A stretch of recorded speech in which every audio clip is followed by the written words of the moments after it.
Union Cabinet. He is the architect of the Mission Karma Yogi, the Government of India's flagship civil service capacity building program. He hails from a distinguished legal family and is a trained lawyer himself. He authored the book History of Land Revenue Administration in Gujarat and published several papers. Welcome, sir. I extend a warm welcome to all the 47 senior officers from the armed forces and the civil services to this training program. This is a special program as it is the first JCM to be founded on the principles of Mission Karma Yogi, which emphasizes de-siloization and a shift from role to role. These principles were also aptly highlighted by retired General M.N. Naravani when he called for collaboration amongst the services and working with an outcome orientation instead of becoming prisoners of the process. I also welcome the distinguished guests, members of the faculty and officer trainees of the Phase 2 IAS Professional Training Course. Director Srinivas Katikitala, the course team Disha Panu, Harilal and I Radhika Rastogi welcome you all to the Academy and the 28th JCM.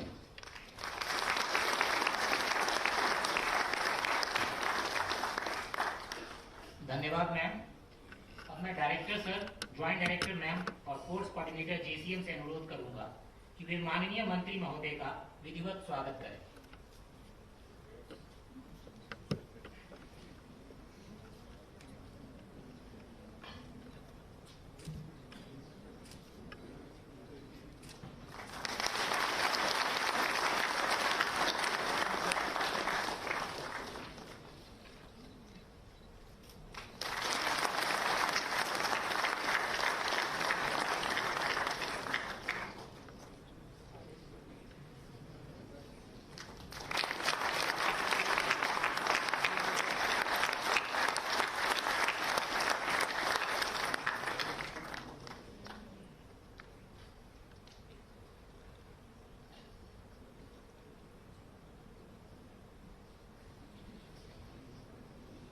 अट्ठाईसवें joint civil military training programme की course coordinator Shrimati Disha Pannu ji से अनुरोध है कि वे इस अवसर पर प्रशिक्षण कार्यक्रम का संक्षिप्त विवरण कोर्स ओवरव्यू प्रस्तुत करें।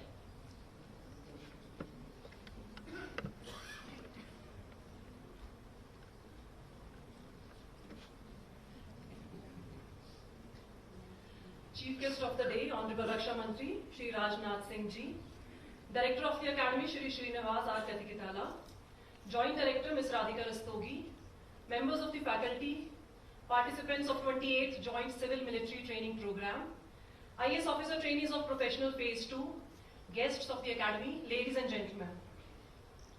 Today we are here to officially inaugurate the 28th iteration of Joint Civil Military Training Program. The program that started in the year 2003 has been focusing on sensitizing multiple stakeholders on varied aspects of security. This is the first JCM that is imbued with the principles of Mission Karma Yogi. Two of the critical components of Mission Karma Yogi are, as Madam also rightly said, de-siloization and inter-institutional collaborations. Accordingly, the driving forces of this program are to achieve national vision through shared action and to re-emphasize that no longer are we living in the era of conventional wars, wherein only the armed forces of the nation were facing the threat in battlefield. In today's VUCA world, the nation as a whole is being addressed both by state and non-state actors, necessitating for us to break our psychogenic confines. Unless we acknowledge sincerely that each one of us is a stakeholder and thus a contributor towards strengthening our security architecture, we may find it difficult to address the complex challenges thrown at us. India has been navigating efficiently the challenges to its national security. But the bold stance taken by the nation in the last few years has led to enhance her image on the global geopolitical landscape, not only as a rising power, but also with a role as a security provider. Having said that, it is also important to note that the nature of the warfare globally is underway a drastic change. And it is changing more rapidly and fundamentally today than at any point in history.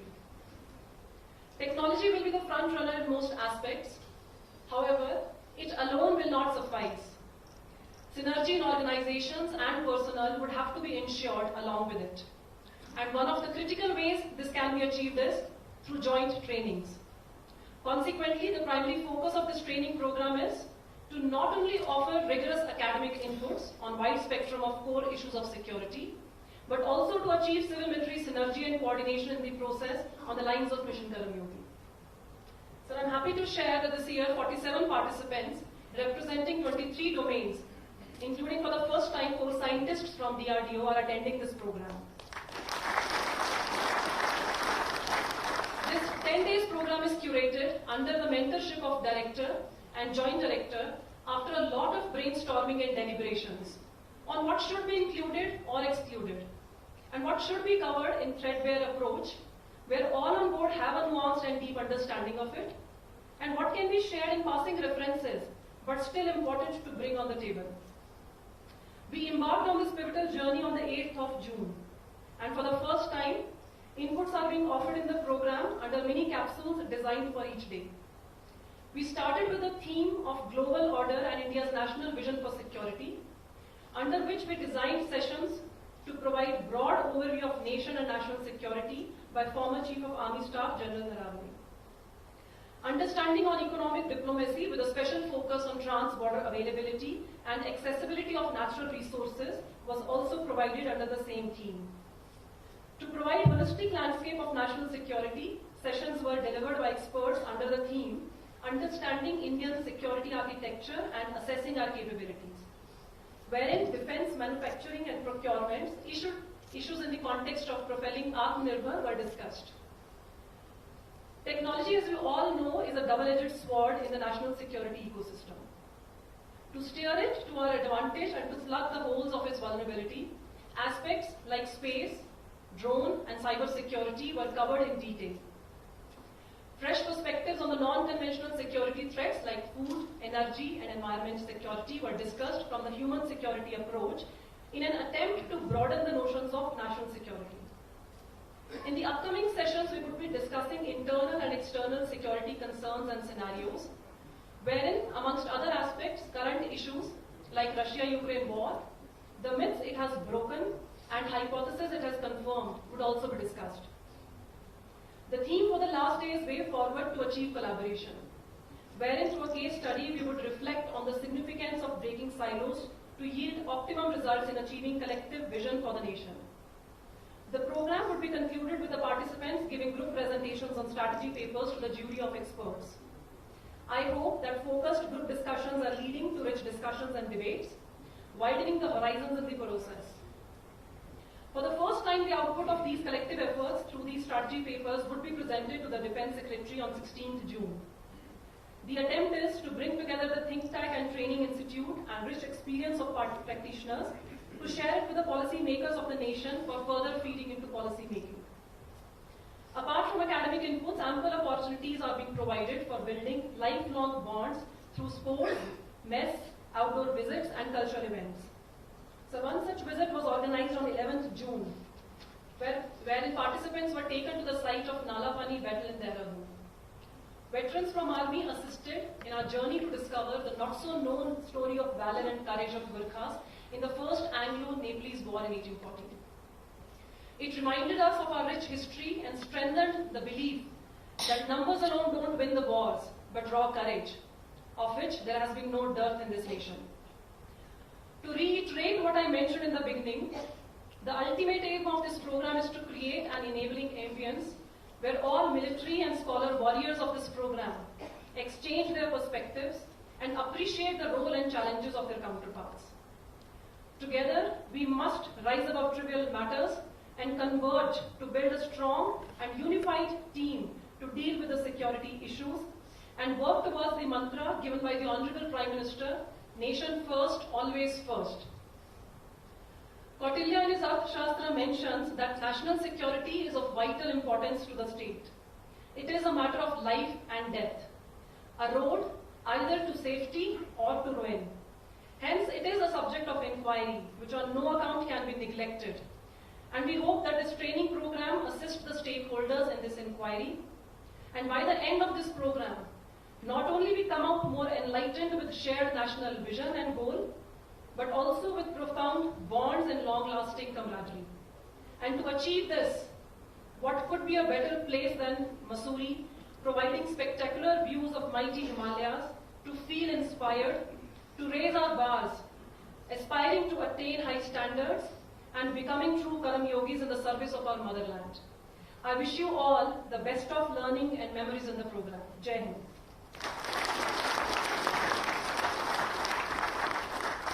धन्यवाद दिशा। अब मैं लाल बहादुर शास्त्री राष्ट्रीय प्रशासन अकादमी के निदेशक Shri Srinivas are कटिकताला sir से आग्रह करूंगा कि वे आए और सभा के समक्ष अपने विचार रखें। Honorable Chief Guest, Defence Minister of India, Shri Rajnath Singh Ji, Joint Director Radhika Rastogi Ji, Coast Director Isha Pannu Ji, Associate Coast Director Harina Ji, participants of the 28th JCM, Shri Rajiv Jain Sir, trainees of the IAS 2020 batch, officer trainees of the Royal Gujarat Civil Service, faculty members, ladies and gentlemen. It is a great honor for the Lal Bahadur Shastri National Academy to receive the Honorable Rajnath Singh Ji as the chief guest for today's inaugural function of the 28th Joint Civil Military Program. We are grateful for this kind invitation. The JCM, sir, is one of the flagship programs of the Academy ever since 2001. With renewed emphasis of government on mainstreaming awareness of India's neighborhood and on national security through training and policies, the Academy has recast its JCM pedagogy. It is now visualized as Mission Karmayogi Fusion Program. With his august presence, Honorable Defence Minister has blessed our efforts. We are indeed very, very grateful, sir. Government of India has in the recent past taken major steps for enhancing national security and for building our capabilities. As all of us are aware, national security is a comprehensive concept encompassing all sectors of national life. The vision of Atmanirbharta, the concept of self-reliance, is also multidimensional and all-encompassing one, which is guiding national progress. In the area of defense, government under the program is strengthening both conventional military capability and the defense production ecosystem. During the current budget of 2022-23, Honorable Minister has approved 68% capital procurement for defense, which is earmarked for local industry alone. And recently on the 6th June 2022, the Defence Minister has approved modernization programs worth 76,000 crore rupees for domestic industry. This together with the Joint Vision 2030 that was signed only last week between India and Vietnam signals a larger framework of international cooperation. Seen in the light of the ongoing conflict in Ukraine, all these actions and policies are pre-signed. The Ukraine-Russia conflict has revealed that conventional military power has limitations, and several new weapons have been introduced, including information, trade and fiscal policies. In this scenario, a unified approach becomes imperative. Therefore, the directions of the Honorable Prime Minister, Shri Narendra Modi ji, at the Unified Commanders Conference that, I quote, we should promote jointness across every level. Jointness at the top is a long overdue need, unquote, is a call to our action. The Academy supports government's intent through the evolution of this jointness. It provides a platform on various for different services, including the uniform services, to share and exchange learnings on various aspects of nation building and national security. Here, the tri-services and civil services get to apply strategic thinking to future challenges and to derive solutions which are now rooted deeply in inter-service collaboration. Therefore, the 28th JCM now has participation from many non-traditional stakeholders, including the information service and the research establishments. This will help to derive the shared national vision and common actions. And the Academy, sir, I'm very happy to report to you, is now building domain knowledge around national security and is building a new pedagogy around how to conduct administration and governance in the mountain hill regions of the 13 hill states under the Parvat Para program. On our road to growth, India plans to achieve the $5 trillion economy by following the strategies of boosting India's share in global trade merchandise, improving managing bilateral trade relations, and mainstreaming new age policy thinking. In this context, we must emphasize that management of borders, both land and sea, building up of our sovereign strength in military capabilities and armament production, and the building of India's unique pole in the global order is imperative.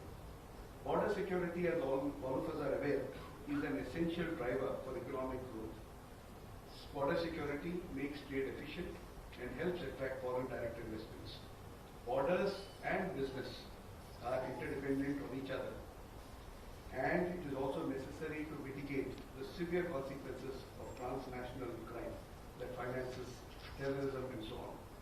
Open borders are also a sign of continued economic prosperity. India shares a land border with 7 countries of almost 15,000 kilometers, and on the sea side we have a 7,516 kilometer long coastal border. So therefore, as the US National Naval Strategist Alfred Manan said, whoever controls the Indian Ocean dominates Asia. So under that guiding kind of a principle, China has been promoting its string of pearls strategy to strengthen and promote its economic dominance in the region, and thereby posing a potential security threat to India. The Indian Ocean is also one of the world's busiest oceans. Almost 90,000 vessels of the world's commercial fleet transport 9.8 billion tons per year through the ocean. 70% of India's oil, 80% of China's oil, 90% of South Korea and Japan's oil pass through the Indian Ocean. That makes it the flashpoint of geopolitics. It is at the crossroad of global trade, connecting 3 continents and 2 oceans. And finally, around the rim, there are 2 billion people residing. So we cannot overemphasize our responsibility and need to occupy a central and strategic location in the Indian Ocean region and protect our economic and national interests. Therefore, through appropriate strategies such as being a preferred security partner, creating interdependency through high-tech programs, creating soft power through building people-to-people relationships, and economic integration through tourism and other activities, India must build on this its strategic presence in the Indian Ocean region. So while we are addressing these critical needs for borders, we also need to reassess and look at what we need to do in Atmanirbharta or the defense procurement. At the turn of independence, India's defense industry consisted of small-scale factories and mills, primarily catering to the needs of the British Army. Even during the war years, even as the Second World War was raging, Indian arms industry was not encouraged by the colonial power, and close to 100 million rupees of imports were made in 1936-37. It is very important to contextualize this information in terms of what has been happening currently. Efforts of leading industry lines of those days, like G.D. Birla, the FICCI, and efforts of intrepid industrialists such as Walchand Hirachan to set up manufacturing of ships at Visakhapatnam, automobiles in Bombay, aircraft in Mysore were ported. He was the pioneer who set up the Hindustan Aircraft Company in December 1940 to manufacture fighter planes. This was required by the colonial power.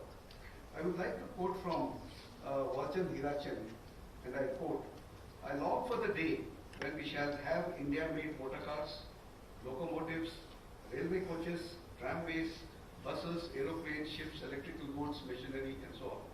When that consumption is reached, consummation is reached, I assure you, gentlemen, there will not be anyone in our country who will go to bed hungry. There will not be a beggar asking for alms. The standard of living of our countrymen would have risen tremendously to the level obtainable in prosperous countries such as USA. Poverty would have been a thing of the past. I desire to see Indian ships carrying Indian maritime trades to the 4 quarters of the globe. I am anxious to see that these ships are controlled by Indians as well as managed by Indians. I want to see the Indian flag only as a matter of pride in my home waters. I long for the day when I can take my countrymen to in super Indian victories and in super Indian Normandies, etc., etc. I am impatient to see India shaping as an effective instrument of India's national economic policy." was Sheikh Walchand Hirachand in 1943. Despite the presence of highly capable and nationalistic domestic industry, government and bureaucracy of that time refused to engage with it. Unfortunately, this policy continued for 75 years, resulting in under-expansion of defense production facilities and the monopoly of the Ordnance Factories Board. This systemic inefficiency led to India being the second largest importer of armaments in the world. The reorganization of the OFP and the policies for localized procurement are now a game changer.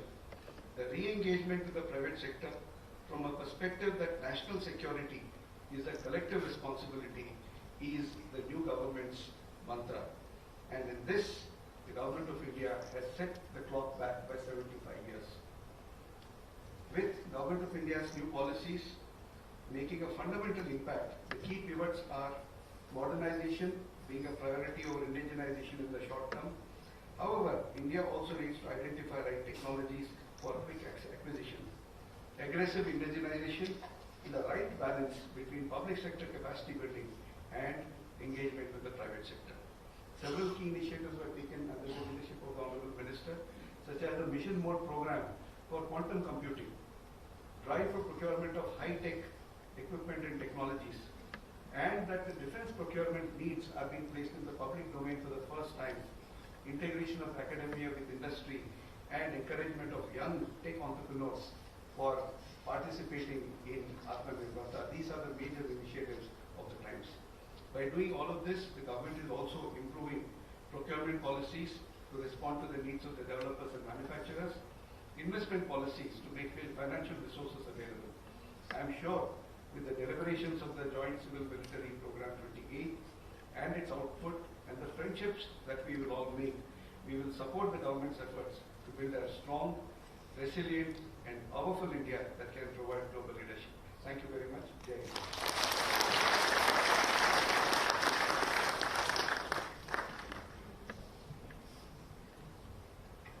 धन्यवाद director sir. अब मैं माननीय रक्षा मंत्री जी से आग्रह है कि वे अपने कड़ कमलों से joint civil military training program का लोगो जारी करने का कष्ट करें। साथ साथ माननीय मंत्री जी से निवेदन है कि वे कोर्स मटेरियल की पुस्तिका लेक्सिकन फॉर नेशनल सिक्योरिटी का विमोचन करने का भी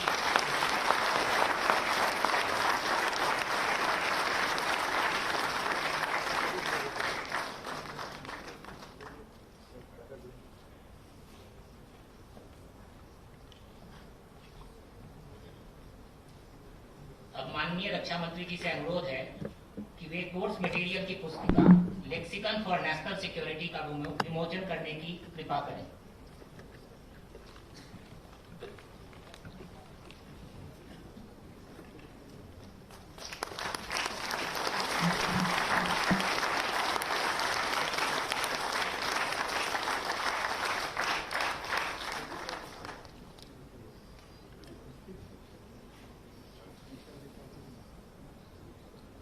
धन्यवाद सर। अब कार्यक्रम का वह क्षण जिसकी हम सबको प्रतीक्षा है। माननीय रक्षा मंत्री जी से मेरा आग्रह है कि वे अपने आशीर्वचनों से इस सभा को अनुग्रहित करें।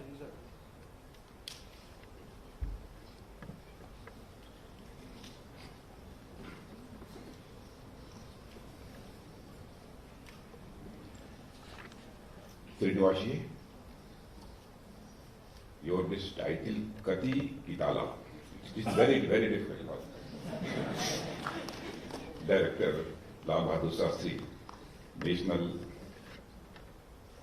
Institute of Administration, Academy of Administration, Srimati Radhika Rastogi, Joint Director, Sri Harilalji Chauhan, Assistant Director, Major Disha Pannu, Deputy Director of Coach Coordinator, और इस एकेडमी के हमारे सभी फैकल्टी मेंबर्स और ज्वाइंट सिविल मिलिट्री कोर्स के सभी participants, और मुझे जानकारी दी गई है कि IAS 2020 बैच के ट्रेनी ऑफिसर्स भी यहाँ पर मौजूद हैं।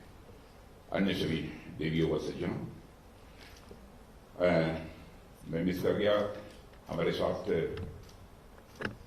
लगातार 5 वर्षों तक जब मैं होम मिनिस्टर के रूप में काम कर रहा था, जिन्होंने काम किया है और जिनकी मैं कह सकता हूं एडमिनिस्ट्रेशन में एक क्रेडिबिलिटी है, एक साख है। ऐसे हमारे श्री राजीव जैन जो इस समय ह्यूमन राइट्स कमीशन के मेंबर हैं, वो भी यहां पर मौजूद हैं। मित्रों, ये प्रीमियर इंस्टीट्यूट है, हाईली प्रेस्टिजियस ये एकेडमी है। तीसरी बार इस एकेडमी में आना मेरा यहां पर हो रहा है और 20th joint civil military programme में आप सभी के बीच उपस्थित होकर सचमुच मुझे बेहद खुशी हो रही है। मैं जब रास्ते में आ रहा था तो मैं सोच रहा था, ये मसूरी में ही यह एकेडमी क्यों स्थापित की गई? क्या किसी अन्य स्थान पर एकेडमी नहीं स्थापित की जा सकती? तो हमारी ऐसी सोच है। उस आधार पर मैंने सोचा कि जब ऋषि और मुनि, संत महात्मा जो होते हैं, देवत्व की जब अनुभूत करनी होती है तो ऊंची पहाड़ियों पर जाया करते हैं, ऊंची पर्वतमालाओं पर वह देवत्व की अनुभूत करने के लिए जाते हैं।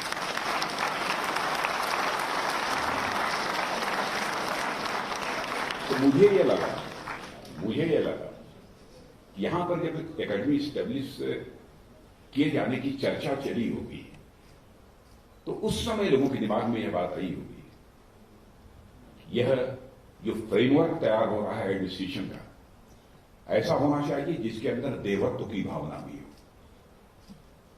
यदि मैं देवत्व की बात कर रहा हूं तो किसी अलौकिक शक्ति का आपको मैं दर्शन नहीं कराना चाहता, बल्कि मैं ये कहना चाहता हूं कि देवत्व की प्राप्ति यदि मनुष्य को होती है तो एलिवेशन ऑफ मन के द्वारा होती है, मन के बड़ा होने से ही होती है, मन के उन्मन होने से ही होती है।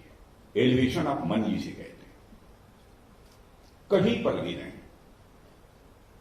आर्मी में हो, सिविल में हो, जीवन के किसी भी क्षेत्र में हो, मन बराबर एलिवेटेड होना चाहिए, मन बड़ा होना चाहिए।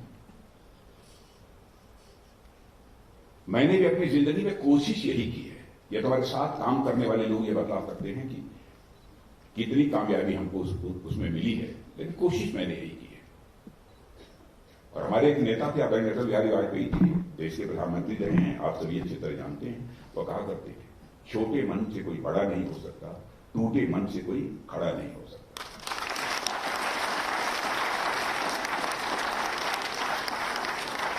और जिसका मैं दावे के साथ इस बात को कह सकता हूं कि जिसका मन जितना ही बड़ा होगा,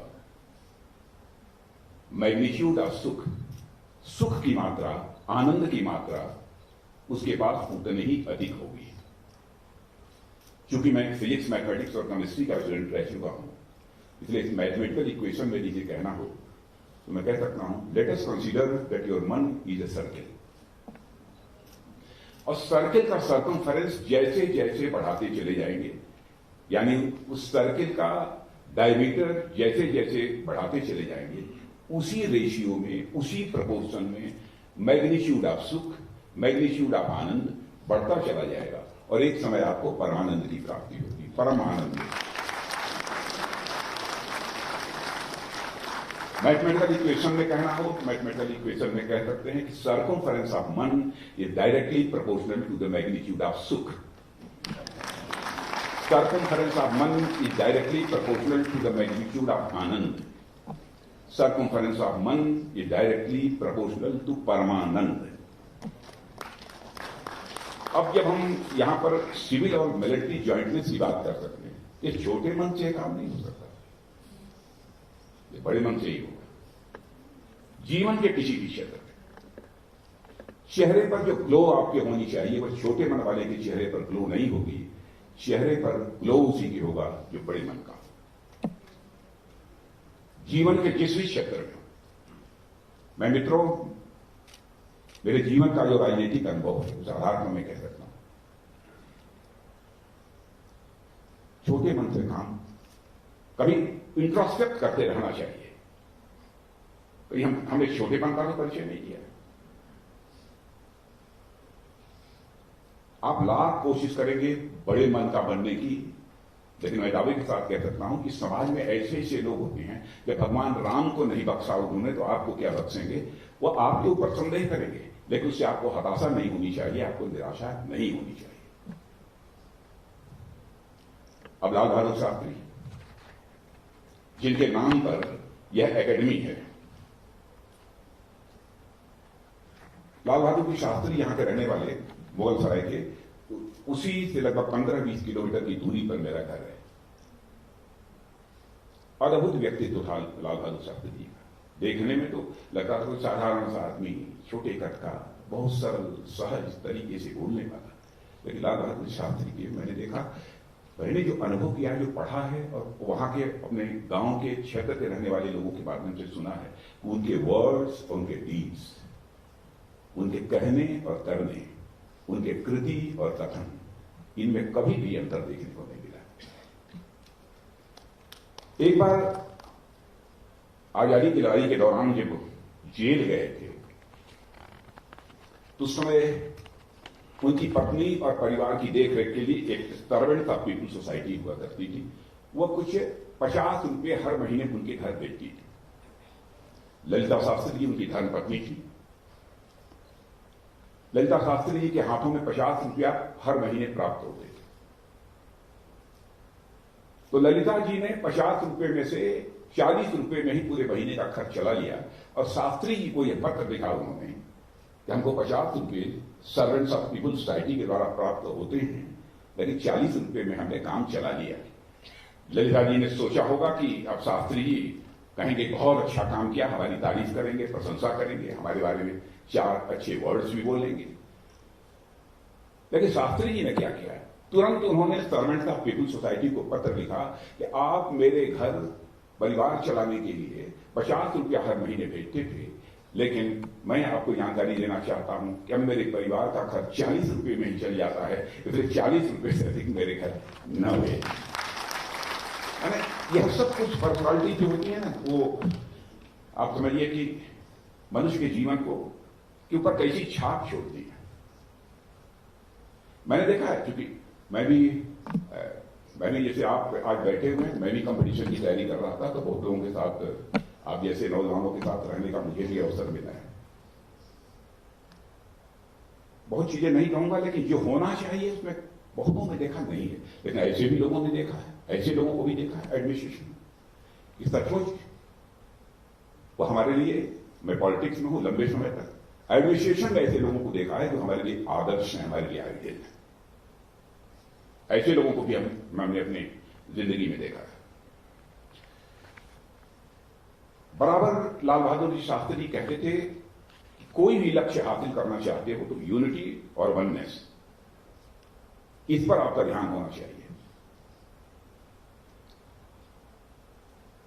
आइसोलेशन में किसी काम को करने की कोशिश मत करो, यह बराबर उनका कहना था। जय जवान जय किसान का जो नारा उन्होंने दिया था, मैं समझता हूं कि इसके पीछे भी उनका मंशा जो उनकी थी, उनका जो मंतव्य था, समाज के विभिन्न वर्गों के बीच एकता की भावना को प्रचारित करना और उनके अंदर एकता की भावना को पैदा करना, यही उद्देश्य था। मैं इस एकेडमी को, मैं मानता हूं गुड गवर्नेंस का यह एक तीर्थ है, पिलग्रिमेज है। और आप सब ट्रेनिंग लेने के लिए यहां इस एकेडमी में आते हैं कि मानिए कि आप किसी एकेडमी, किसी इंस्टीट्यूट में नहीं बैठे हैं, बल्कि किसी आप तीर्थ स्थान पर यहां पर बैठे हैं, क्योंकि जिस प्रकार की भविष्य में आपको जिम्मेदारी का निर्वाह करना है, तो सेवा का काम है, जनता की सेवा का काम है, देश की सेवा का काम है। सेवा के काम के लिए समर्पण ही होना चाहिए, और समर्पण उसी के अंदर होगा जिसके अंदर देवत्व की भावना होगी।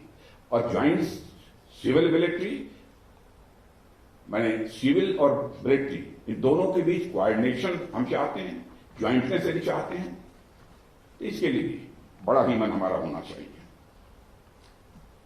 और मेरी जानकारी है कि इस प्रोग्राम के अतिरिक्त भी संस्थान ने अपनी ट्रेनिंग के माध्यम से पिछले कई दशकों में जो देश को सेवाएं की हैं, यदि मुझे तुलना करने के लिए मैं कहे कोई, तो मैं कह सकता हूं अनपैरेलल है, जिसकी तुलना नहीं की जा सकती है। इस प्रकार की आपने सेवाएं की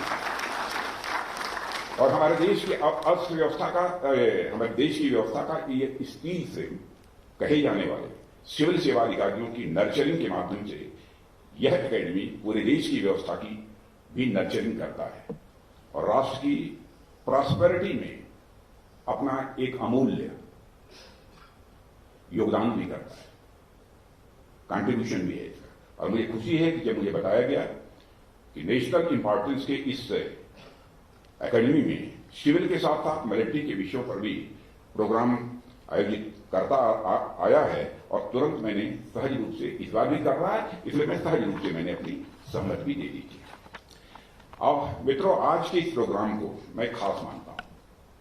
हमारे देश ने अपने civil and military governance architecture के रिफॉर्म की जो यात्रा शुरू की है, उसमें इस तरह के ज्वाइंट प्रोग्राम्स निश्चित ही अपनी बहुत ही महत्वपूर्ण भूमिका निभा रहे हैं, और यह प्रोग्राम भी नेशनल सिक्योरिटी के डोमेन में जरूरी कोऑर्डिनेशन और कोलैबोरेशन की समझ विकसित करने में सिविल सर्वेंट्स और आर्म्ड फोर्सेस ऑफिसर्स के लिए निश्चित रूप से मददगार साबित होगा, ऐसा मेरा विश्वास है। साथियों, जब मैं यहां आ रहा था तो मैं सोच रहा था कि आप लोगों से मैं बात क्या करूंगा। स्वाभाविक है, जब कहीं कोई स्पीच देने जाता है तो तरह तरह के सवाल, तरह तरह के विचार उसके मस्तिष्क में खड़े होते हैं, और यहां मैं जितने भी चेहरे यहां पर मैं देख रहा हूं, मुझे जो बताया गया है वह निश्चित रूप से अपने अपने फील्ड्स के एक्सपर्ट होंगे, क्योंकि इतनी ट्रेनिंग लेने के बाद, इतने दिनों की जनता की सेवा करने के बाद एक्सपर्टी निश्चित रूप से किसी न किसी हद तक आप लोगों ने हासिल की होगी। अपने डोमेन में तो वेल ट्रेंड आप हैं ही, और साथ ही साथ अपने काम के प्रति भी आप कमिटेड हैं ही, यह भी मैं मानकर चलता हूं। सिविल एडमिनिस्ट्रेशन और वारफेयर यह स्ट्रेटजी के बारे में भी आप लोगों का अनुभव होगा, क्योंकि जैसी मुझे बताया गया है कि ट्रेनिंग इसके पहले भी हुई है, और आगे भी मुझे श्रीनिवास जी ने बताया कि आगे भी ये ट्रेनिंग चलने वाली है। इसके बारे में भी आपका अच्छा अनुभव होगा, ऐसा मैं मानकर चलता हूं। ऐसे में इन टॉपिक्स के साथ साथ अपने कुछ अनुभव साझा करना चाहूंगा, जो मुझे उत्तर प्रदेश के मुख्यमंत्री, देश के गृह मंत्री और रक्षा मंत्री के रूप में प्राप्त हुए हैं, और इन वर्षों के दौरान सिविल और मिलिट्री अनुभव से भी मुझे काफी हद तक गुजरने का भी अवसर मिला है। मैंने अपने अनुभव पर विचार किया तो पाया कि राष्ट्र की प्रगति के लिए इन दोनों का ही कोऑर्डिनेशन बहुत ही महत्वपूर्ण है, और केवल महत्वपूर्ण ही नहीं है बल्कि दोनों का कोऑर्डिनेशन ये आवश्यक भी है। ऐसे में मुझे लगा कि सिविल और मिलिट्री के ज्वाइंटनेस अथवा कोऑर्डिनेशन, उसकी इंपॉर्टेंस और उसकी नेसेसिटी पर मैं अपनी बात आप लोगों के बीच रखूं। साथियों, मिलिट्री ऑब्जेक्टिव्स को अचीव करने के लिए ज्वाइंटनेस किसी न किसी रूप में हम अपने इतिहास और पुराणों में देखते हैं। राम और रावण की लड़ाई आपने देखी है, देखी नहीं है, राम और रावण का के युद्ध के बारे में आप सबको जानकारी है। मैं समझता हूं शायद ही कोई ऐसा भारतवासी होगा जिसको राम और रावण युद्ध के बारे में जानकारी न हो। उसमें आपने देखा होगा कि युद्ध में सभी ने सहयोग किया, मनुष्यों ने भी सहयोग किया, जानवरों ने भी सहयोग किया, पक्षियों ने भी सहयोग किया। जटायु नामक पक्षी ने तो भगवान राम को बतलाया कि यह लंका किस दिशा में है। जिस लंका को अपने गंतव्य तक पहुंचना चाहते थे, उनको नहीं मालूम था कि लंका किधर है, मैं किधर प्रस्थान करूं। तो जटायु नामक पक्षी ने उनको यह बताया कि लंका इधर है। यह दिशा उनको बताने का काम जटायु ने किया था। नल नील नामक बानरों ने उस समुद्र में सेतु, ब्रिज बनाने के निर्माण में एक मेजर कॉन्ट्रीब्यूशन नल और नील का था, यह भी आपने पढ़ा होगा। जामुन के पास कितनी बड़ी बांदर की सेना थी, वह उसके बारे में आप सबको जानकारी है। और हनुमान जी ने लक्ष्मण जी के प्राण बचाने के लिए हिमालय जाकर संजीवनी लाने का काम किया था। तब जाकर रावण के ऊपर राम को विजय प्राप्त हुई। यदि यह ज्वाइंटनेस या कोऑर्डिनेशन न रहा होता तो मैं समझता हूं कि राम को उस समय भी यह विजय प्राप्त न हो पाती। कुछ लोग हैं ऐसे समाज में जो कह सकते हैं कि काल्पनिक है, यह सब सारी चीज है, लेकिन काल्पनिक कहने वालों को मैं कहना चाहता हूं, मेरी बात ध्यान से सुनिएगा। हर चीज को काल्पनिक कह देना, एग्जैगरेटिव कह देना, सो कॉल्ड प्रोग्रेसिव का एक स्वभाव है या आदत है। क्षमा कीजिएगा, मैंने सो कॉल्ड प्रोग्रेसिव का, लेकिन मेरा यह कहना है आस्था, फेथ, विश्वास, इसमें मित्रों बहुत बड़ी ताकत होती है। जैसे मैं आपसे पूछूं कि कोई एक व्यक्ति ऐसा था कि उसके पास इतना पैसा था, उस पैसे में से आधा उसने राम को दे दिया, 1/3 श्याम को दे दिया, और शेष जो 100 रुपया बचा वो घनश्याम को दे दिया। बोलिए टोटल अमाउंट कितना था? मैं आप लोगों से भी पूछना चाहता हूं, फिर से मेरा क्वेश्चन सुन लीजिए और इसका उत्तर आप ही लोगों को देना। एक व्यक्ति के पास इतना अमाउंट था, इतना पैसा था, आधा उसने राम को दे दिया, उसका 1/3 श्याम को दे दिया, शेष जो 100 रुपया बचा वो घनश्याम को दे दिया। वो एक टोटल अमाउंट कितना था? 600।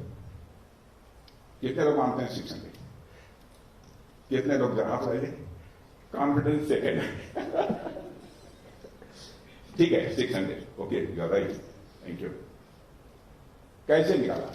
अब जैसे हम लोग जो पहले निकालते थे, इस प्रॉब्लम को कैसे सॉल्व करते थे? Let us consider the total amount was A/2 Ram को दे दिया, प्लस A/3 श्याम को दे दिया। टोटल अमाउंट ये था A minus bracket close A/2 plus A/3 is equal to 100। ये बचाओ दे दिया घनश्याम को। तो A minus bracket close A/2 plus A/3 कितना हुआ? तो A माइनस कितना हो गया? It mean A is equal to 600 total amount हुए। यानी मैथमेटिकल प्रॉब्लम यदि आस्था, विश्वास, श्रद्धा के आधार पर हल हो सकते हैं, तो जीवन की समस्याओं का समाधान आस्था, विश्वास और श्रद्धा से क्यों नहीं हल हो सकता है? यह बात हमारी समझ है।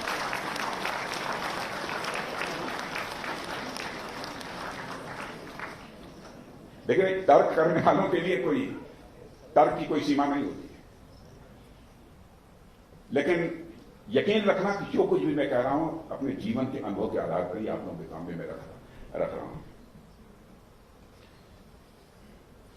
अब मॉडर्न एज में देखना हो तो जिस प्रकार से ज्वाइंटनेस और कोऑर्डिनेशन की सेकंड वर्ल्ड वॉर के बारे में आप सब जानते हैं, अमेरिका की विजय के पीछे केवल सैनिकों का ही योगदान नहीं रहा है, बल्कि उसके पीछे अमेरिकी समाज का जो कॉन्ट्रीब्यूशन रहा है, और खासकर वहां की महिलाओं का भी जो कॉन्ट्रीब्यूशन रहा है। सेकंड वर्ल्ड वॉर में अमेरिका की लेडीज का, वीमेन्स का जो कॉन्ट्रीब्यूशन रहा है वो भी अनपैरेलल है। नर्सिंग, कुकिंग, इस सारी जिम्मेदारी युद्ध के दौरान महिलाओं ने संभाली थी सेकंड वर्ल्ड के दौरान अमेरिका में। यहां तक कि फैक्ट्रीज में जो फौलाद काटनी होती है, लोहे जो काटने होते हैं वेपन्स वगैरह बनाने के लिए, और यह सब काम वही करती थी। और यहां तक कि साइंटिस्ट ने प्रोजेक्ट मैनहट्टन का नाम सुना होगा के माध्यम से भी न्यूक्लियर वेपन्स तैयार किए जो अब तक कभी नहीं बने थे। कहने का अर्थ यह है कि मिलिट्री और सोसाइटी के सभी अंगों ने मिलकर अमेरिका को विजय दिलाई थी। और यह सब बातें मैं आप लोगों के सामने क्यों रख रहा हूं, इसके लिए मैं थोड़ा सा आपको मैं इतिहास में ले जाना चाहूंगा। फ्रेंड्स, जैसा कि हम सभी जानते हैं, आजादी के पहले देश में बिल्कुल एक अलग शासन व्यवस्था थी। सैकड़ों की संख्या में रियासतों की अपनी व्यवस्था थी, तो अंग्रेजों की एक अपनी अलग व्यवस्था थी। 47 में अपनी स्वतंत्रता संग्राम के बाद इस देश ने गवर्नेंस की पुरानी धारा को नए स्वरूप में परिवर्तित होते हुए देखा है। और यह राष्ट्र अपने नागरिकों की सामाजिक व आर्थिक उन्नति के लिए विभिन्न सोशल, इकोनॉमिक, पॉलिटिकल इंस्टीट्यूशंस और मंत्रालयों और डिपार्टमेंट्स के निर्माण की ओर भी यह अग्रसर हुआ है। शासन का काम चूंकि यह बड़ा होता है और एक व्यक्ति शासन की जिम्मेदारियों को पूरी तरह से नहीं संभाल सकता है, इसलिए तरह तरह के मंत्रालय बनाए गए, तरह तरह के विभाग बने गए, गृह मंत्रालय, रक्षा मंत्रालय, विदेश मंत्रालय, तरह तरह के कृषि मंत्रालय। उन सभी को अपने अपने पर्टिकुलर काम सौंपे गए हैं। और इस विभाजन के पीछे दो प्रमुख कारण हैं। पहला तो यह कि भारत जैसे देश में किसी एक व्यक्ति, मंत्री, अधिकारी के लिए संभव नहीं है कि वह सभी कार्य अकेले कर सके। और दूसरा यह कि कार्य को सुचारू रूप से करने के लिए बड़े कौशल और साथ ही साथ डिटेल्ड एवं स्पेशलाइज्ड इंफॉर्मेशन की भी आवश्यकता होती है। ऐसे में सभी के लिए कामों का बंटवारा कर दिया जाता है और जिनका काम उसी को चाहिए, जिनका काम है उन्हीं को करना है। इस आधार पर सभी अपने अपने काम करते हैं। साथियों, देश को सुचारू रूप से चलाने के लिए कार्यों का यह विभाजन आवश्यक था, इसीलिए कार्यों का विभाजन किया गया। लेकिन बाद में चलकर हम लोगों ने देखा कि हर विभाग और हर मंत्रालय साइलोस में काम करने लगे। रेल मंत्रालय अलग से काम कर रहा है, परिवहन मंत्रालय अलग से काम कर रहा है, सिविल एविएशन अलग से काम कर रहा है। हुआ यह किसी एक स्थान पर रेल से भी पहुंचने की सुविधा हो गई, एरोप्लेन से भी पहुंचने की सुविधा हो गई, सड़कें बन गई, ठीक ठाक सारी सुविधाएं हो गई, लेकिन बहुत सारे ऐसे क्षेत्र रह गए जहां का जो डेवलपमेंट होना चाहिए था वह नहीं हो पाया। कहीं पर मेडिकल इंजीनियरिंग और बिजनेस के कॉलेजेज एक साथ बन रहे थे तो दूसरी जगह स्कूलों तक का भी अभाव हो जाता था। एक कॉम्प्रिहेंसिव अप्रोच के अभाव में, साइलोस में काम करने के चलते देश के सभी हिस्सों में विकास समान रूप से नहीं पहुंच पाया। इसीलिए हमारे प्रधानमंत्री, आपने देखा होगा बार बार इस बात पर हमारे प्रधानमंत्री जोर देते हैं कि इस तरह के पुराने अप्रोच को हटाकर एक नई अप्रोच हमारे प्राइम मिनिस्टर ने काम के बारे में दी है और उस पर उनका विशेष आग्रह भी रहता है। प्रधानमंत्री जी की अप्रोच है कि साइलोस में काम न करके ज्वाइंटनेस के साथ काम किया जाए। अब हम जिस नए अप्रोच के साथ काम कर रहे हैं उसमें समाज का हर वर्ग डेवलपमेंट की ओर बढ़ रहा है। वो ये कह सकता है कि आपकी गवर्नमेंट है इसलिए आप ये कह रहे हैं कि हर वर्ग डेवलपमेंट की ओर बढ़ रहा है, लेकिन ग्राउंड रियलिटी जो मैं जानता हूं, यदि मैं इससे सहमत न होता तो यकीन रखना कि आपके बीच यह बात मैं न बोलता। समाज की हर वर्ग यह महसूस कर रहा है कि पहले से हमारी लिविंग स्टैंडर्ड, हमारी बहुत सारी जो नीड्स होती हैं वो सही तरीके से पूरी हो रही है। मैं मानता हूं कि नेशनल सिक्योरिटी के संदर्भ में भी ज्वाइंटनेस की बात और अधिक रिलेवेंट और आवश्यक हो जाती है। और मित्रों, ऐसे में ऐसा मैं इसलिए कह रहा हूं क्योंकि नेशनल सिक्योरिटी का कंसेप्ट पहले की अपेक्षा अब बहुत व्यापक हो गया है। सामान्य तौर पर इसे मिलिट्री अटैक से अपनी सुरक्षा से जोड़कर देखा जाता है, पर अब इसमें अनेक नॉन मिलिट्री डायमेंशंस भी जुड़ गए हैं। अभी हालिया यूक्रेनियन कॉन्फ्लिक्ट और इसी तरह के अन्य कॉन्फ्लिक्ट्स हमें क्या बताते हैं? ये बताते हैं कि जमाना कन्वेंशनल वारफेयर से बहुत आगे बढ़ गया है। जैसा कि श्रीनिवास जी भी कह रहे थे, वार और पीस दो एक्सक्लूसिव स्टेट्स न होकर अब कॉन्टिन्यूम हो गए हैं और पीस के दौरान भी अनेक फ्रंट पर वार चलते रहते हैं।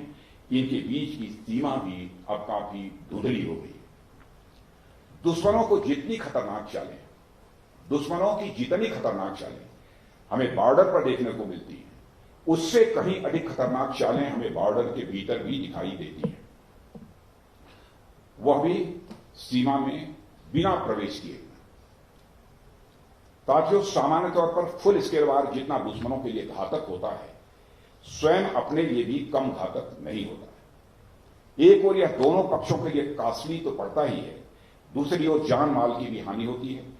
कई बार तो स्थिति यह हो जाती है कि वार जीतने के बाद भी यह बात हमारी समझ में नहीं आती कि हम वार जीते हैं कि हम वार हारे हैं। आप सभी पिरायत विक्ट्री, मैं समझता हूं कि आप सभी लोगों ने इसका नाम सुना होगा, पिरायत विक्ट्री के बारे में जानते होंगे, यानी ऐसी जीत जो किसी काम की नहीं। ऐसे में हम पिछले कुछ डिकेड्स में भी देखें तो दुनिया की बड़ी शक्तियों ने फुल स्केल वार को बराबर एवॉइड करने की कोशिश की है। अब इनकी जगह प्रॉक्सी और नॉन कॉन्टैक्ट वार्स ने ले लिया है। साथियों, इकोनॉमिक कोएक्शन को भी पिछले कुछ समय में हमने मिलिट्री फोर्स के अलावा एक प्रमुख बल के रूप में देखा है। साइबर और इंफॉर्मेशन भी इसी तरह की फोर्सेज हैं जो खुली आंखों के सामने भी धोखा देने की पूरी क्षमता रखती है। साइबर अटैक्स आज किसी भी अच्छे भले देश की इलेक्ट्रिसिटी ग्रिड को फेल कर देने की पूरी क्षमता रखता है। और इसी तरह banking system, health care system, transport system, education system की हैकिंग इकोनॉमी और सोसाइटी को काफी डैमेज कर सकती है। इस तरह के सूचना माध्यमों से जनता में गलत और भ्रामक सूचनाएं फैलाकर पब्लिक ओपिनियन को प्रभावित किया जा सकता है। फॉल्स इंफॉर्मेशन के द्वारा अच्छे भले समाज में सोशल हार्मनी को भी डिस्टर्ब किया जा सकता है। कुछ साल पहले एक ब्रिटिश फर्म कैम्ब्रिज एनालिटिका का नाम तो आप सभी लोगों ने सुना ही होगा, उसमें काफी चर्चा में था। इसके द्वारा चुनावी उपयोग के लिए फेसबुक और डाटा कलेक्शन की घटना से आप लोग अच्छी तरह परिचित होंगे, मैं जानता हूं। ऐसी घटनाएं जो किसी देश में इलेक्शन प्रोसेस को प्रभावित करें, निश्चित ही उस देश की दीर्घकालिक रूप से प्रभावित करने की भी वह क्षमता रखती है। यानी हम इस रूप में कहें कि आज मोबाइल की मार मिसाइल की मार से कहीं अधिक घातक हो गई है, तो यह कहना भी एग्जैजरेशन नहीं हो। मोबाइल की मार मिसाइल की मार से भी घातक हो गई है। कुल मिलाकर यदि मैं कहूं तो technology supply line, information, energy, trade system, finance system etcetera को वेपनाइज किया जा रहा है, अर्थात इन्हें एक वेपन के तौर पर हमारे खिलाफ आने वाले समय में इस्तेमाल किया जा सकता है, किया जा रहा है, और मैं कॉन्फिडेंस के साथ कह सकता हूं किया जाएगा। साथियों, सिक्योरिटी चैलेंजेस का दायरा आर्म्ड फोर्सेस की सीमा से कहीं अधिक आगे बढ़कर आम जनता तक पहुंच रहा है, तो निश्चित ही इसका सामना भी केवल आर्म्ड फोर्सेस द्वारा ही संभव नहीं है। आर्म्ड फोर्सेस के द्वारा ही संभव न होकर गवर्नमेंट के सभी डिपार्टमेंट्स एवं जनता के सहयोग से ही यह संभव हो सकेगा। मैं जनता की बात यहां इसलिए कह रहा हूं कि हमारे सारे आईएएस अफसर्स को जनता के बीच ही काम करना है।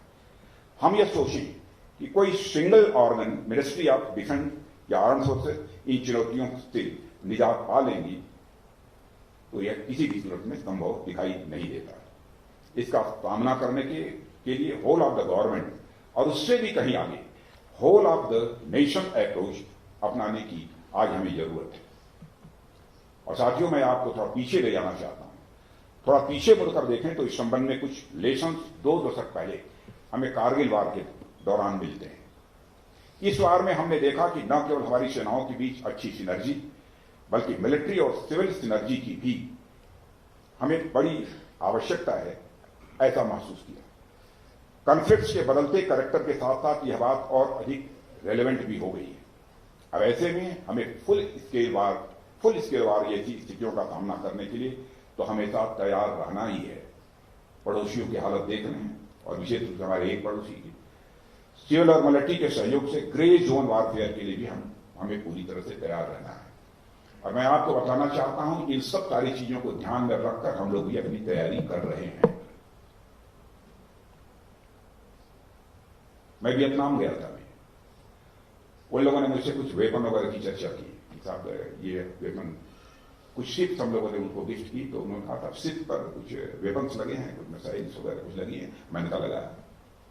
तो मैंने कहा कि आप वियतनाम के लोगों को क्या जरूरत है? आप तो अमेरिका को भी शिकस्त दे चुके हैं, चाइना को भी दे चुके हैं, फ्रांस को भी दे चुके हैं, आपको क्या जरूरत है? तो मैंने कहा कि आप लोगों को विजय हासिल करने के लिए वेपन्स की जरूरत नहीं है, क्योंकि आप लोग तो लड़ाई वेपन से नहीं लड़ते हैं, हौसले से लड़ाई लड़ते हैं, जज्बे के साथ लड़ाई लड़ते हैं। मैंने वियतनाम के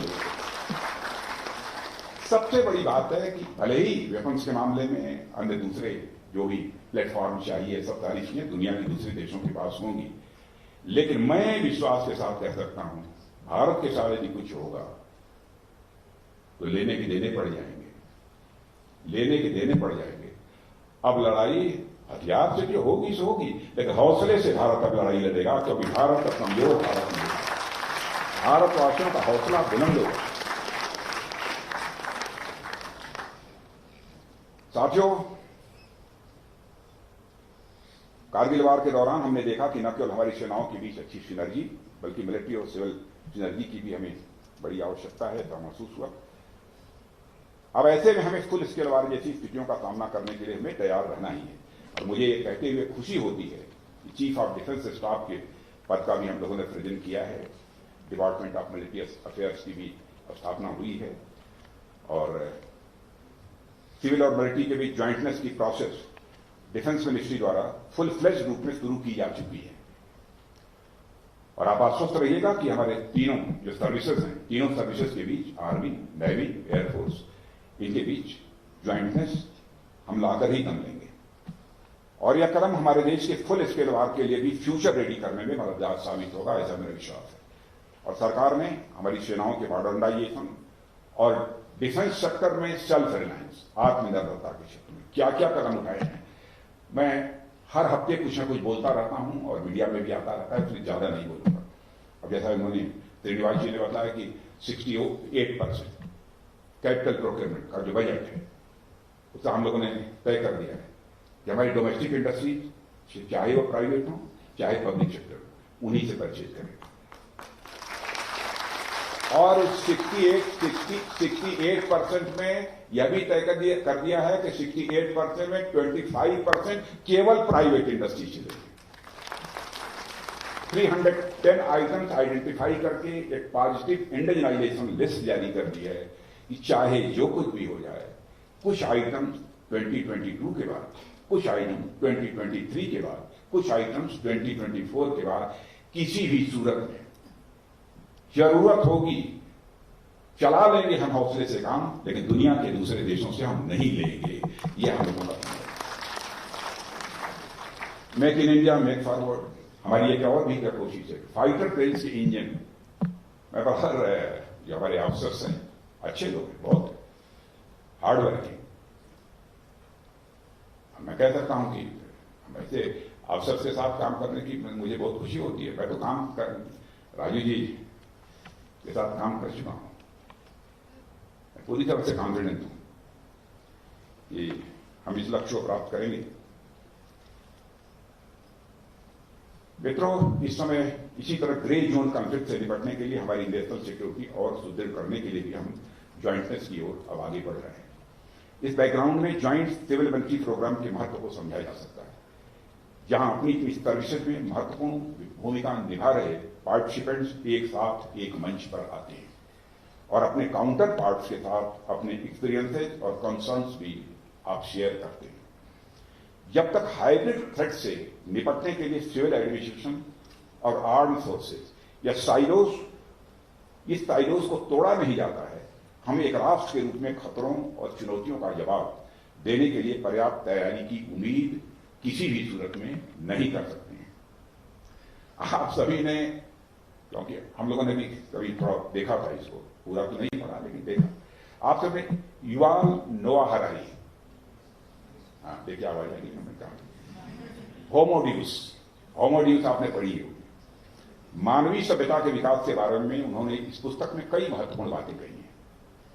उनके अनुसार अवेलेबल फॉसिल एविडेंसेस ये बताते हैं कि निएंडरथल मैन का ब्रेन साइज होमोसेपियंस के ब्रेन साइज से बड़ा था। फिर भी हुआ क्या? फिर भी हुआ कुछ ऐसा कि निएंडरथल विलुप्त हो गए, बड़ा ब्रेन साइज था, विलुप्त हो गए, जबकि होमोसेपियंस ने इतनी एडवांस सिविलाइजेशन विकसित कर ली। इसके पीछे कई कारण हैं, परंतु युवाल नोआ हरारी के अनुसार होमोसेपियंस के अंदर बेहतर संगठन करने की क्षमता थी, जिसने उन्हें आगे बढ़ाया। जब मैंने इसके बारे में जाना तो मुझे पता लगा कि इंटीग्रेशन या ज्वाइंटनेस या कोई नया कंसेप्ट नहीं है, बल्कि यह कंसेप्ट सचमुच बहुत ही यह पुराना कंसेप्ट है और इसीलिए इसको बराबर केवल आर्म्ड फोर्सेस तक ही सीमित करके इसे देखना मैं समझता हूं कि यह उचित नहीं होगा। इसे मैं मानता हूं कि साथियों, इसे और अधिक ज्वाइंटनेस को हम और अधिक कैसे बढ़ा सकते हैं, इसके लिए और हमारी तरफ से क्या एफर्ट्स हो सकते हैं, यह हमको कोशिश करनी चाहिए। और मित्रों, आज जब मैं इस सिनर्जी या सभी संस्थानों के साथ मिलकर आगे बढ़ने की बात यहां पर मैं आपके सामने कर रहा हूं, तो यह मैं बड़ी सावधानी के साथ कर रहा हूं, क्योंकि संस्थानों के एक साथ मिलने का यह कतई अर्थ नहीं है कि वह आपस में एक दूसरे के अधिकारों का अतिक्रमण करें।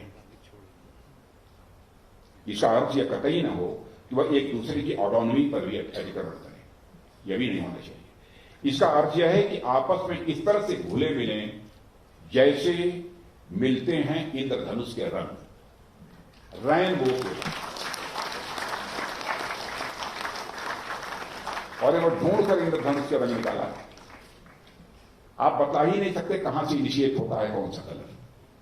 आपने रेनबो देखा होगा, कहां से कौन कलर इनिशिएट होता है पता ही नहीं चलता। रेनबो में हमें सातों रंग अलग अलग दिखाई देते हैं, फिर भी एक रंग दूसरे में कहां और कैसे मिला होता है यह पहचानना बहुत ही मुश्किल हो जाता है।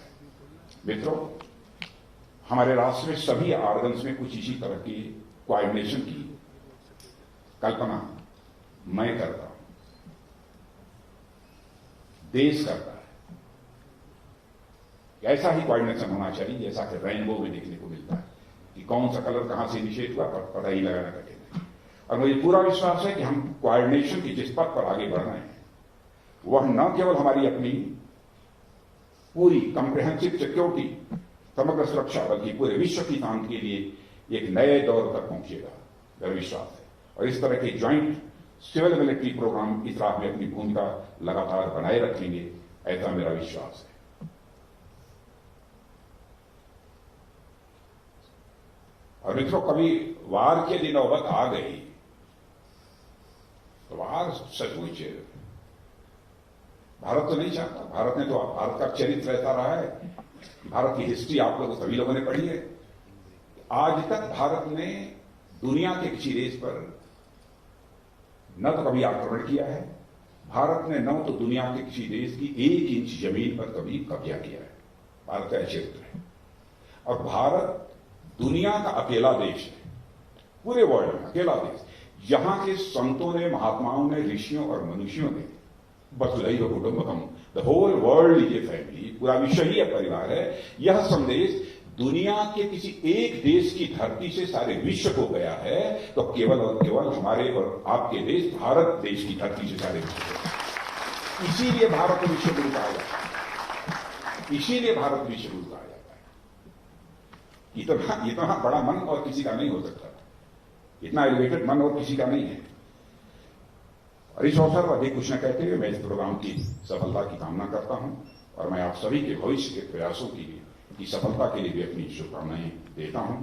आप सबने यहां मुझे आमंत्रित किया, अच्छा लगा, मुझे अच्छा लगा, आपको कैसा लगा भगवान जाने। लेकिन आप लोगों से मिलकर मुझे बहुत ही सुखद अनुभूति हुई है। और फिर हमारे राजू जी आएंगे जिनका कि बहुत ही अच्छा अनुभव है प्रशासनिक मामलों में, और मैंने इनको सुना भी है। आप लोग भी ध्यान से इनको सुनिए, यह आग्रह करते हुए।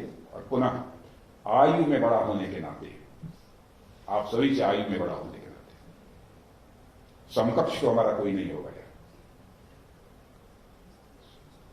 आयु में हमारे इतना बड़ा कोई नहीं होगा। और लोग कहेंगे मैं क्या कह रहा हूं, क्योंकि आप सभी आयु मुझसे छोटे हैं, इसलिए परिवार का सदस्य होने के नाते, वरिष्ठ सदस्य होने के नाते मैं आप सबको अपनी शुभकामनाएं भी देता हूं और आशीर्वाद भी देते हुए अपना जीवन